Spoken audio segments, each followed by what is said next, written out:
Higher HVAC profit with POA. Hi, this is Josh Horn of Horn Valuation. I help owners build, value, and sell their business. What is POA? It's not power of attorney. I'm going to leave you in suspense for just a moment.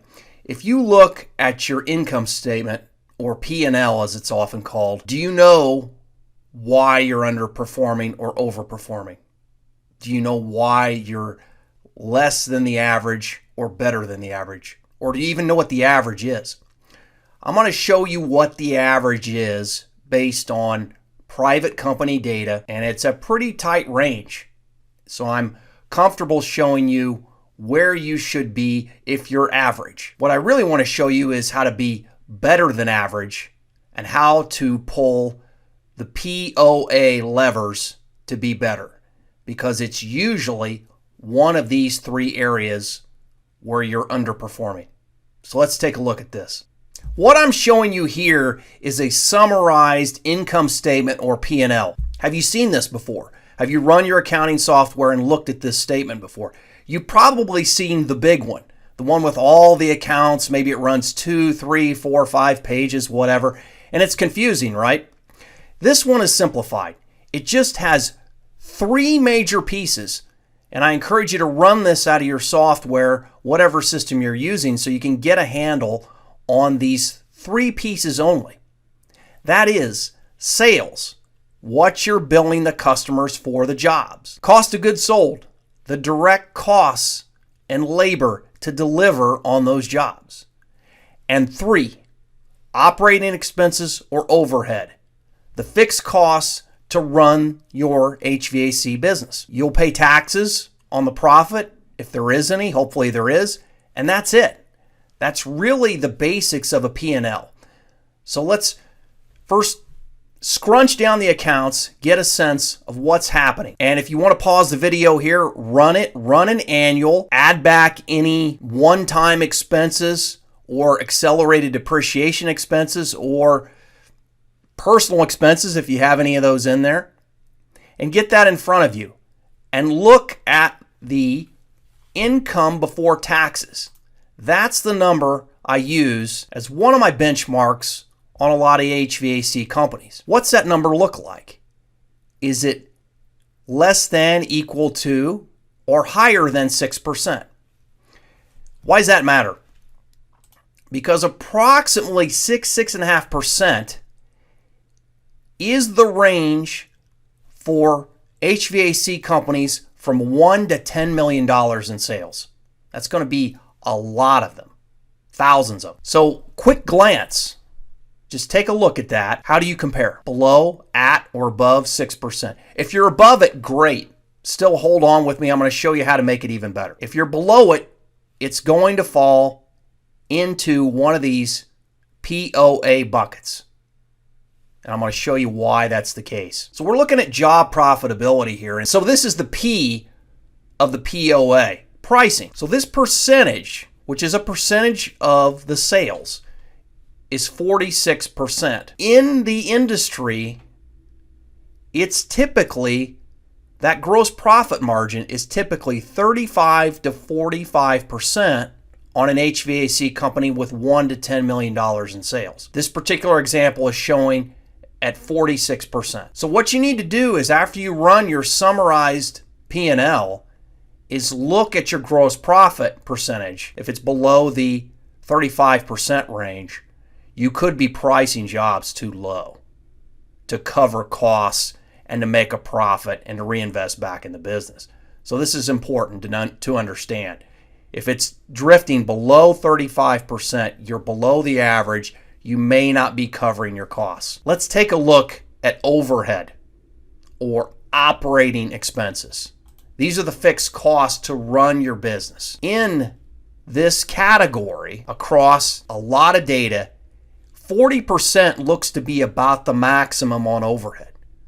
So if your overhead, your operating expenses, fixed costs to run the business day to day exceed 40%, you're going to want to take a close look at this. What are some of the overhead expenses that could drive this above the average? Administrative salaries, insurance, rent and other building costs, interest expense, anything you can think of that you're paying monthly regardless of whether a job is done or not. So it's not directly related to a job. Now let's talk about classifications real quickly, because this is a common mistake I see with a lot of financial statements. A lot of times the financial statements are set up years ago, they're not looked at, and they're never revised. So they were set up incorrectly. Now I believe in the KISS principle when it comes to this. So one of the things you need to make sure of is that you have your fixed and operating costs in the right category and not up in cost of goods sold and vice versa. So let's talk about that just a little bit, classifications. One thing I see commonly are things like workers' compensation, health insurance, those types of things thrown up into the cost of goods sold category. Now there are different philosophies on this. I don't think that's a good idea. And here's what I would ask. If you can't decide whether it goes in cost of goods sold or in operating, ask yourself, does this have to be paid whether or not our technicians are working or not?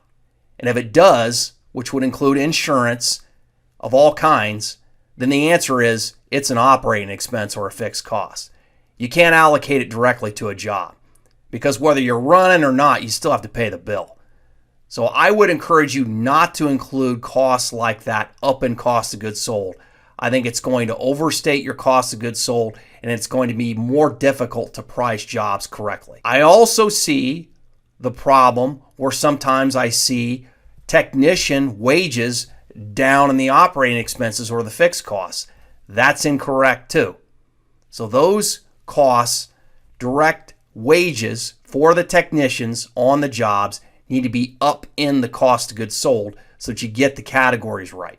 Let's talk about the last one. What's the A? In the POA, we've talked about pricing, we've talked about overhead, and now the last one, the A. What is that? This is kind of a catch-all, accountability. And it's more a state of mind. It's also a process too. Do you have processes in place to make people accountable? Are you accountable as the owner? When you say something, does it get done? When somebody in your employment, when they say something, do they get that done? Do they need help figuring out how to get it done?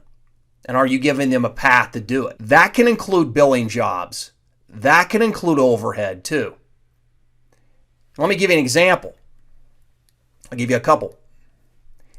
In the area of pricing jobs and gross profit, accountability comes directly into play.